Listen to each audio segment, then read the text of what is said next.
All right, let's talk about building a fortress. We're diving into estate planning today. And no, this isn't just a topic for the super rich. It's an absolutely crucial defense for anyone who's worked hard for what they have and wants to protect it.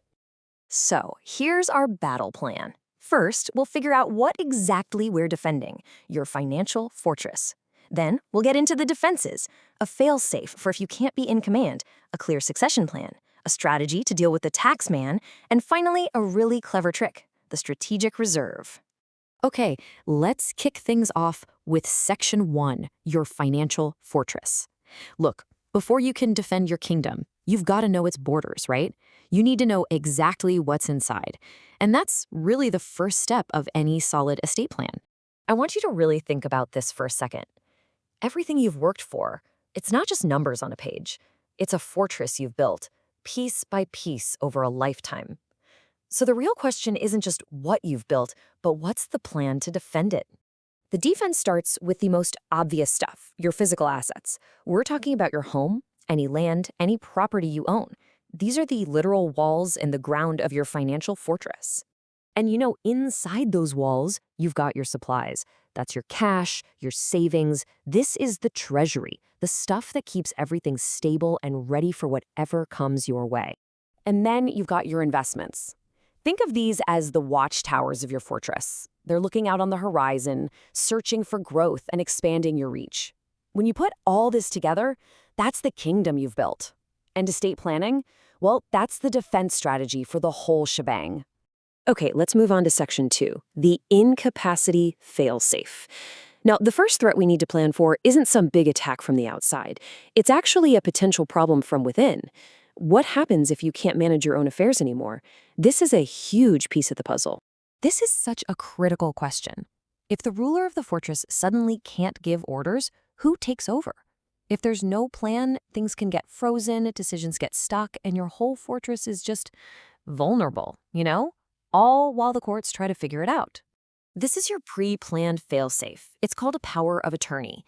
It's a legal document where you basically appoint a trusted general to take command if you can't. By doing this now, while you're of sound mind, you get to choose who's in charge. It lets you skip a potentially long, messy, and expensive court process later on. So, with that failsafe in place, we can move on to Section 3, the succession plan. This is all about the inevitable transfer of power and making sure that when the time comes, it's a smooth change in leadership. And the master document for this whole succession is your will. The quote on screen says it all, really.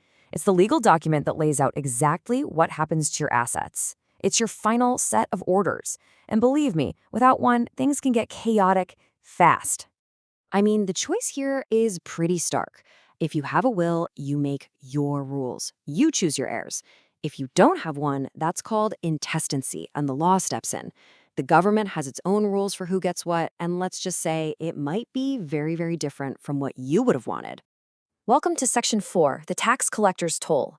So once the succession is all sorted out, there's usually a new visitor at the gates. We've got to talk about the price of passage for your legacy. And this is just a harsh reality. Before your heirs can really take control, a toll has to be paid. A lot of people are genuinely shocked at how big that estate tax bill can be. It can take a huge chunk out of what you were hoping to leave behind. But here's the thing, you are not defenseless here. You might not be able to get rid of the tax completely, but with smart planning, you can definitely reinforce the walls.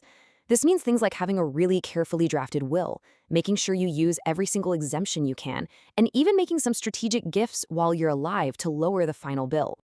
But what if you could pay that tax bill without having to sell off parts of the very fortress you're trying to protect? Well, that brings us to our final section, Section 5, the strategic reserve. This is the ultimate defense. This is the million-dollar question, isn't it? The last thing you want is for your family to be forced to sell the house or some important investments just to pay taxes.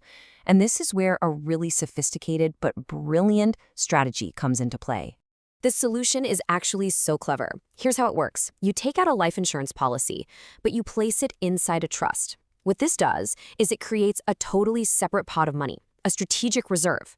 When you passed away, that policy pays out directly to your heirs completely outside of your taxable estate. They then get this tax-free cash and can use it to pay the tax collector, leaving the fortress itself, all your properties, savings, and investments completely untouched. So you see, in the end, estate planning is so much more than just a bunch of documents and taxes.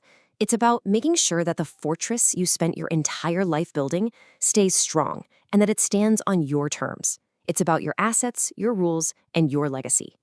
The only real question left is, are your defenses in place?